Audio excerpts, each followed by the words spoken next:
Hello guys, welcome back to our channel Pariksha E classes. स्वागत है आप सभी का आपके अपने चैनल परीक्षा ई क्लासेस पर। गाइस, काफ़ी लंबे टाइम से एसएससी सीजीएल टीयर 1 एग्जामिनेशन के रिजल्ट का वेट किया जा रहा था एंड फाइनली जो वेट है वो आज ओवर हो गया है। सीजीएल 2024 टीयर 1 एग्ज़ाम का रिजल्ट एसएससी ने अपनी ऑफिशियल वेबसाइट पर शाम 5 बजे के आसपास जो है वो जारी किया है। फिलहाल मैं यहाँ पर हूँ एसएससी की ऑफिशियल वेबसाइट पर एंड यहाँ पर आप देखेंगे नोटिस बोर्ड सेक्शन में आपको सबसे पहला जो नोटिफिकेशन दिखेगा वो एसएससी सीजीएल का ही होगा।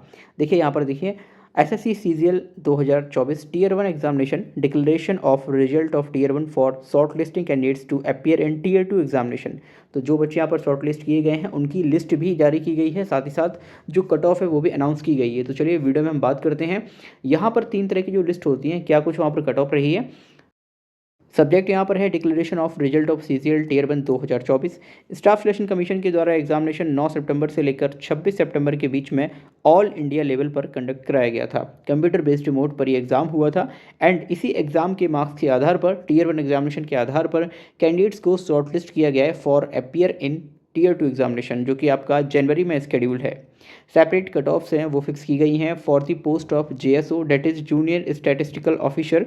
लिस्ट 1 इसके लिए जारी की गई है। दूसरी लिस्ट जारी की गई है for statistical investigator grade 2 SI grade 2 जो है, और थर्ड जो लिस्ट है वो आपकी बाकी सभी पोस्ट के लिए जारी की गई है, जैसा कि हमेशा से एसएससी के द्वारा जो 3 लिस्टें हैं वो जारी की जाती हैं।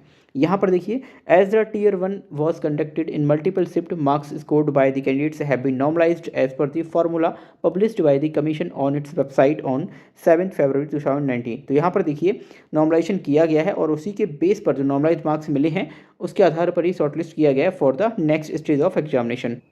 तो यहाँ से हम सबसे पहले बात करते हैं जो आपका लिस्ट 1 जारी हुआ है, जो यहाँ पर अपीयर होने वाले हैं फॉर जेएसओ, ठीक है, पोस्ट के लिए। उनका कट ऑफ देखिए, ओबीसी का कट ऑफ 160 है, यूआर का कट ऑफ 167 है, ईडब्ल्यूएस का कट ऑफ 161 है, एसटी का कट ऑफ 135 एंड एससी का कट ऑफ 143 है। वहीं पर हम ओएच की बात करते हैं तो 133.35, एचएच की कट ऑफ की बात करें तो 95.45 एंड वीएच की बात करते हैं तो 122.51 कट ऑफ रहा है। और टोटल जो कैंडिडेट्स फॉर जेएसओ 18,436 अभ्यर्थी शॉर्टलिस्ट किए गए हैं फॉर मेंस एग्जाम। अब हम बात करते हैं जो यहाँ पर जो लिस्ट 2 है।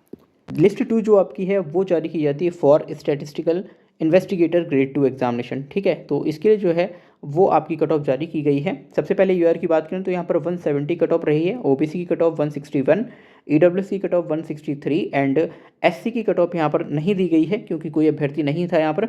दूसरा हम देखेंगे एसटी की, तो यहाँ पर 134.49 कट ऑफ देखने को मिली है। एचएच की बात करेंगे तो 60.66, वीएच की बात करेंगे 92.05 एंड अदर पीडब्ल्यूडी कैंडिडेट्स के लिए 40.30 कट ऑफ देखने को मिली है। टोटल जो कैंडिडेट्स शॉर्टलिस्ट किए गए हैं to appear in tier 2 examination, उनकी संख्या है 2833। अब यहाँ पर हम बात करते हैं लिस्ट 3, जिसमें बाकी सभी जो पोस्ट हैं वो यहाँ पर इंक्लूड की गई हैं एसआई ग्रेड 2 और जेएसओ को छोड़कर। तो देखिए सबसे पहले हम बात करते हैं यूआर की, तो यहाँ पर कट ऑफ रहा है 153.18, ओबीसी का कट ऑफ रहा है 146.26, ओबीसी के बाद जो है वो आपका ईडब्ल्यूएस का कट ऑफ रहा है 142.01, फिर एससी का कट ऑफ है 126.45 एंड एसटी का कट ऑफ है 111.88। देखिए ईएसएम की बात करते हैं तो यहाँ पर 69.92 कट ऑफ रहा है, ओएच का कट ऑफ 113.10 एंड एचएच का कट ऑफ 64.79 रहा है।